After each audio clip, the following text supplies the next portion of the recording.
மீண்டும் அதிமுகவிலே இணைந்த முக்கிய தலைவர் அதிர்ச்சியில் செங்கோட்டையன். நண்பர்களே, அதிமுக தொண்டர்களாக இருந்தீங்க அப்படின்னா மறக்காம நம்ம சேனலை சப்ஸ்கிரைப் பண்ணிட்டு இந்த வீடியோக்கு ஒரு லைக் பண்ணிருங்க. உடல்நிலை சரியில்லாதனால குரல் கொஞ்சம் வித்தியாசமா இருக்கு நண்பா, மறக்காம கொஞ்சம் அட்ஜஸ்ட் பண்ணிக்கங்க. அனைத்திந்திய அண்ணா திராவிட முன்னேற்ற கழகம் என்பது மிகப்பெரிய ஒரு கடல் போன்ற ஒரு இயக்கம். அந்த இயக்கத்திலிருந்து வெளியேற்றப்பட்டவர்கள் தற்சமயம் வரைக்கும் இப்பொழுது எப்படி இருக்கிறார்கள், அதே போல அதிமுக ஒன்றிணைய வேண்டும் என சொல்லிக்கொண்டு அதிமுகவிலிருந்து வெளியே போனவர்களெல்லாம் எப்படி இருக்கிறார்கள். அதிலே செங்கோட்டையினர்கள் முக்கியமான நபர் என அதிமுகவிலே முக்கியமான தலைவர், முன்னாள் அமைச்சர், மூத்த அரசியல்வாதி, மிகப்பெரிய அனுபவம் கொண்ட ஒரு நபர். ஆனால் இன்று அவர் தமிழக வெற்றி கழகத்திலே இணைந்து விட்டார். அதிமுக ஒன்றிணைய வேண்டும் என சொல்லித்தானே அவர் வெளியேறினார். அந்த வேலையை செய்யாமல் தமிழக வெற்றி கழகத்திலே அடைக்கலம் புகுந்திருக்கிறார். அது அடுத்த கட்ட பிரச்சனை. ஆனால் நம்ம தமிழக வெற்றி கழகத்திலே அவர் இணைந்த பிறகு அதிமுக இருக்கக்கூடிய முக்கால்வாசி பேர் இதனுடன் பேச்சுவார்த்தை என்பதுதான் பேசிக்கிட்டு இருக்காங்க.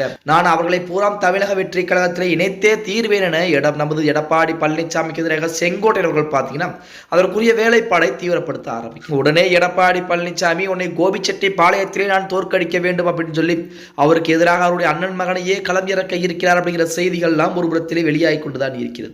இப்படிப்பட்ட ஒரு சூழலில் தமிழகத்தில் 2026 ஆண்டு சட்டமன்ற தேர்தல் நிர்ணயிக்கக்கூடிய சூழலிலே அனைத்து அரசியல் கட்சிகளுமே மிக தீவிரமாக வேலைகளை பார்த்துட்டு வர்றாங்க. குறிப்பாக அதிமுகவின் மூத்த தலைவரான செங்கோட்டையன் விஜய் கட்சியில் இணைந்த பிறகு அடுத்தடுத்து அதிமுக இருக்கக்கூடிய முக்கியமான பிரபலங்கள் பலரிடம் பார்த்தீங்க அப்படின்னா பேச்சுவார்த்தை நடத்தி கொண்டிருக்கிறாராம். இது எடப்பாடிக்கு மிகப்பெரிய அதிர்ச்சியை கொடுத்திருக்கிறது. அதே சமயம் பாஜகவுடன் கூட்டணி வைத்துள்ள அதிமுக இந்த முறை ஆட்சியை பிடிக்க பல வியூகங்களையும் வகுத்துட்டு இருக்கிறது. இப்படியான நிலையில் கடந்த ஏப்ரல் மாதம் அதிமுகவிலிருந்து விலகிய வடவள்ளி சந்திரசேகர் மீண்டும் அதிமுகவில் இணைந்திருக்கிறார். எஸ்பி வேலுமணியுடைய வலதுகரமாக செயல்பட்டு வந்த கோவையைச் சேர்ந்த சந்திரசேகர் அதிமுகவில் எம்ஜிஆர் இளைஞரணி மாநில இணைச்சலாளர் பதவி வைத்து வந்திருக்கிறார். சந்திரசேகரனை வளைக்க செங்கோட்டையன் பேச்சுவார்த்தையில் ஈடுபட்டு வந்ததாக கூறப்பட்டது. ஆனால் திடீர் திருப்பமாக எஸ்பி வேலுமணி முன்னிலே அவர் அதிமுகவிலே மீண்டும் தன்னை கள்ளக்காட்டி உறுப்பினராக இணைத்திருக்கிறார் அப்படிங்கிற தகவல் செங்கோட்டையனுக்கு மிகப்பெரிய அதிர்வலைகளை ஏற்படுத்தி இருக்கிறது அப்படின்னே கூட சொல்லலாம். அந்த எஸ்பி வேலுமணியுடைய வலதுகரமாக செயல்பட்ட சந்திரசேகர் சமீபத்திலே அதிமுகவிலிருந்து வெளியேறி இருக்கிறார்.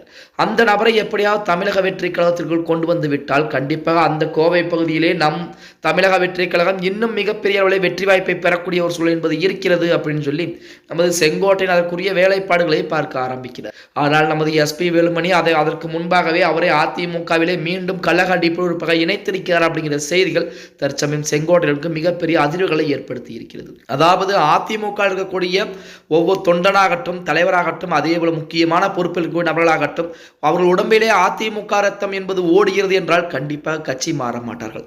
மற்ற நமது வைத்தியலிங்கமாகட்டும் அன்வர் ராஜா அதே போல இப்போ மைத்ரேயன் போன்றவர்கள்லாம் வருடத்திற்கு ஒரு கட்சியில் இருக்கக்கூடிய நபர்கள். அதனால் அவர்கள் வைத்தியலிங்கம் கூட அப்படி கிடையாது.